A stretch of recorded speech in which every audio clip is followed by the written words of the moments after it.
Okay, so punctuation. The other punctuation that we're learning today is a comma. Okay, it's for pause, when you pause, and like for lists. Okay, remember when you get to grade 3, 4, 5, and even high school, all the other grades, you're going to learn more about these things. Okay, but for now in grade 2, it's nice and simple and easy. Okay, so we're teaching you the basics. So for now, the way you can understand a comma is it's used for pauses and lists. Okay, you will find out that a comma is used for other things as well, but not in this year. Okay, so a comma. Here's an example for like a pause. Just ignore that and you can read it like this.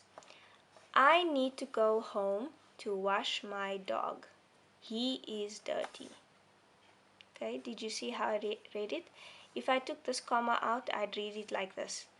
I need to go home to wash my dog, he's dirty. Okay, that if you say it like that, you can hear that I'm reading very fast and it doesn't sound right.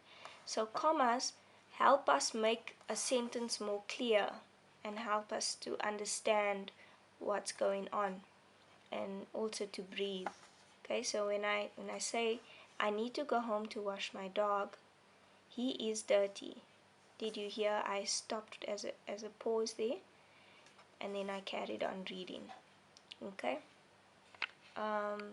so and then the next one, and then the next one says, this is for lists. I like tea, comma, my teddy bear, and games. Okay, and games. So here I have 3 things that I like.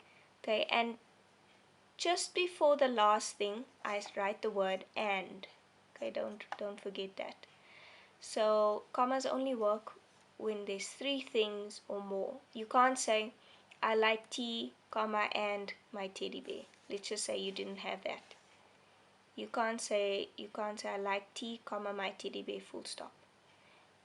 And you can't just say I like tea, comma, and my teddy bear. Okay? So remember I said for now in this year you cannot use a comma with and. Okay, you cannot use a comma with and. When you get to the older grades, they'll explain when you can do that. You can't do that now, but there will come a time where you can use the comma and, but don't think about that now.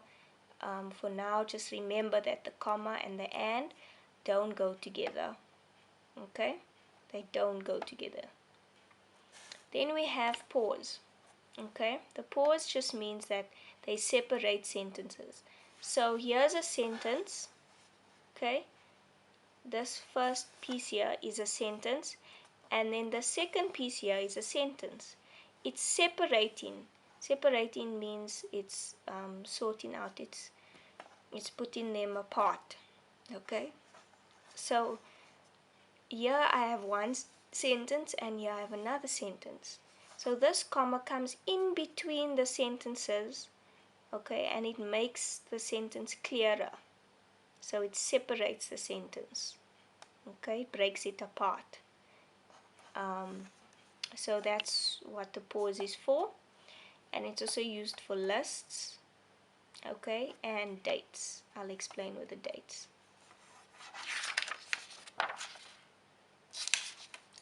So over here, I just wrote again, separate sentences. So we're gonna just read these 2 sentences and put the comma right.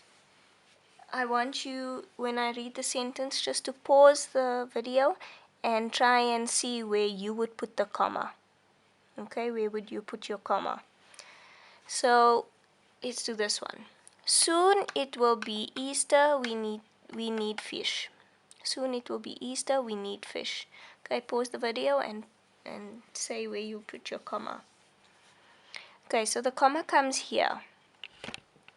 I'm separating these 2 sentences. Soon it will be Easter, and the other sentence is we need fish. Okay, can you hear it's 2 sentences? Soon it will be Easter, The other sentence is, we need fish. So soon it will be Easter.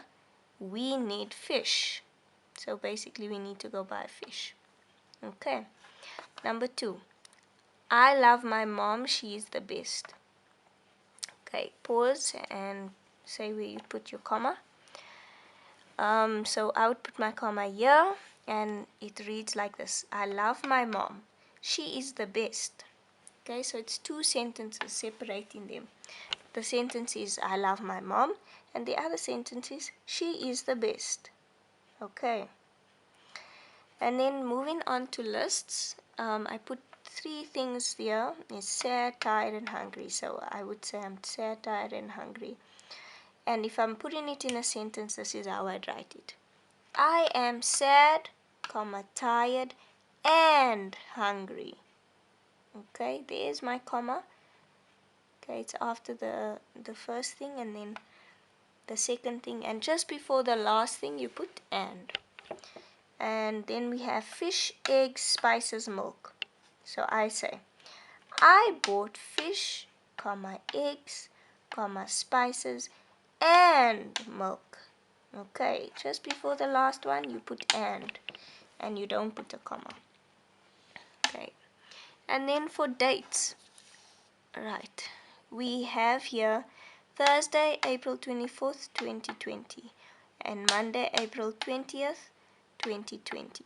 So where you put commas is over here, Thursday, and you would put it there as well.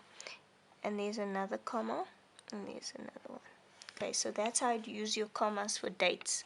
You put the day first, then comma, month and date, and then you can put the year last. But it doesn't work for when I'm saying, if I have to do the date like this, 24 April 2020. There's no comma there. It's only for when you write dates like this. Okay. And that is the comma. That is the comma. I want you to, for some homework, to do 3 sentences using a comma. So write 3 sentences using a comma. And that's it. Thank you guys.